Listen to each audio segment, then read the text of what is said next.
YouTube ચેનલમાં આપ સૌનું સ્વાગત છે। હું હર્ષાબેન કટકિયા। જય બાબા સ્વામી, જય ગુરુદેવ। આજે આપણે બનાવવાના છીએ જામફળની ચટણી। તો એને માટે આપણે 3 જામફળ લીધા છે અને એને આપણે છાલ કાઢી લીધી છે। હવે આપણે એના કટકા કરી અને મિક્સરમાં નાખી દઈશું। અધકચરા પાકેલા છે અને જામફળની ચટણી બનાવીશું આપણે। તો આવી રીતના આપણે બધા કાપી લેશું। આ જામફળને થોડાક પીસી લેશું। જો આપણે જામફળને પીસી લીધા છે તો હવે આપણે એને આમાં કાઢી લેશું ગયણામાં।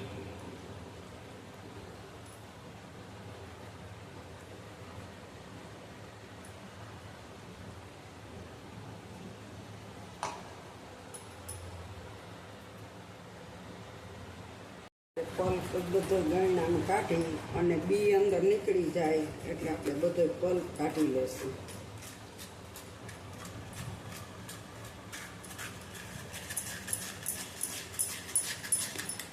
આવી રીતે આપણે બધું પલ્પ ગાળીને તો આપણે બધો પલ્પ કાઢી લીધો છે અને બધા બી નીકળી ગયા છે તો તમે જોઈ શકો છો।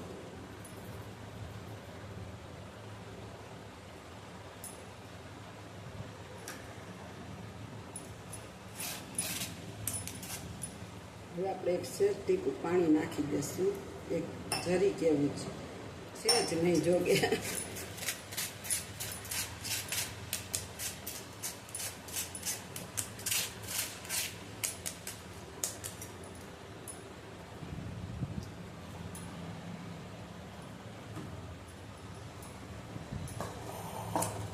જો આપણો પલ્પ નીકળીને તૈયાર થઈ ગયો છે। હવે આપણે આગળ બીજી પ્રોસેસ કરીશું। જો આપણે પલ્પ કાઢીને એક તરફ મૂકી દઈશું અને આપણે નાના મોટા થઈને 8-10 મરચાં લીધા છે એને આપણે પીસી લઈશું। આપણે એના ડંઠલ અગાઉ કાપી લીધા છે।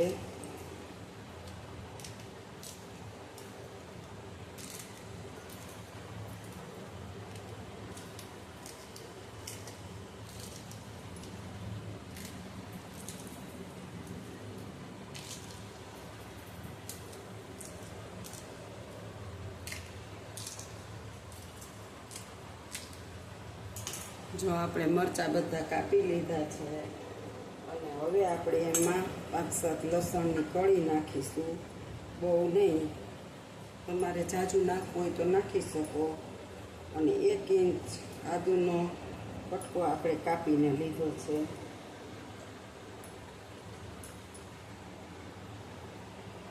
થોડી હળદર પાવડર નાખી દઈશું આપણે અને સ્વાદ અનુસાર નિમક નાખીશું।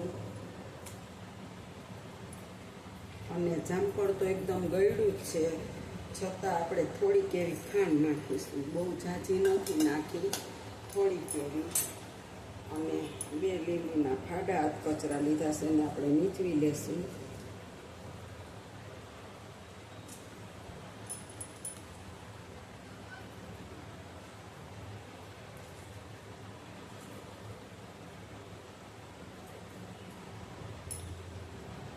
આપણે અડધી ચમચી જીરું નાખીશું કારણ કે જામફળની અંદર જીરું બહુ મસ્ત લાગે છે।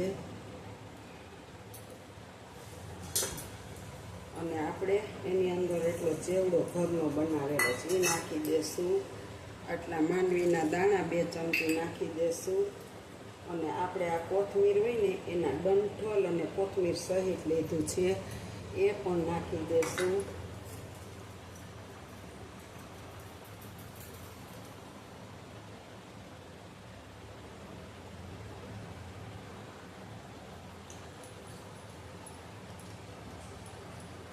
હવે આને આપણે પીસી લેશું। આપણા જામફળ બહુ મીઠા છે ચાખી તો આમાં ખટાશની જરૂર છે તો આપણે બીજું 1 અડધું ફાડું લીંબુનું નીચવી નાખીશું એટલે સરખું બેલેન્સ આવી જાય। 1 લીંબુ પાછું સુધારી અને અડધું નાખીશું, નીચવી લો। જો આપણે અડધા લીંબુનો રસ નાખી દઈશું અને ફરીથી આપણે આને જરીક ઘૂમેડી લેશું. હવે આપણે આ પલ્પ છે ને એને અંદર નાખી દઈશું.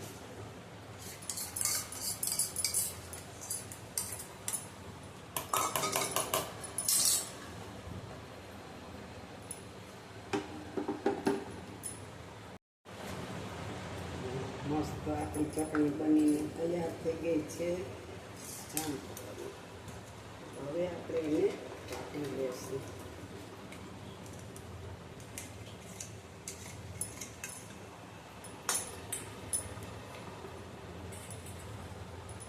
આપણે આને બધી હવે કાઢી લેશું થોડી થોડી. આમાં બધે છે ને જામ.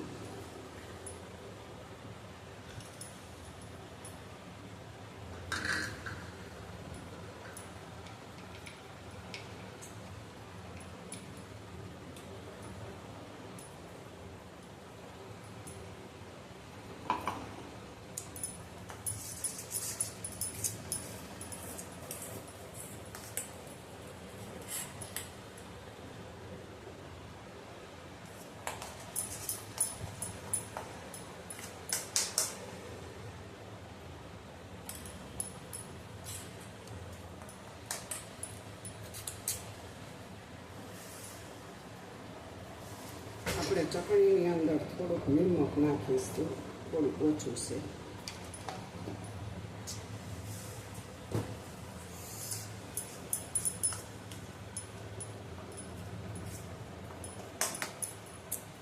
આપણી ચટણી તૈયાર થઈ ગઈ છે.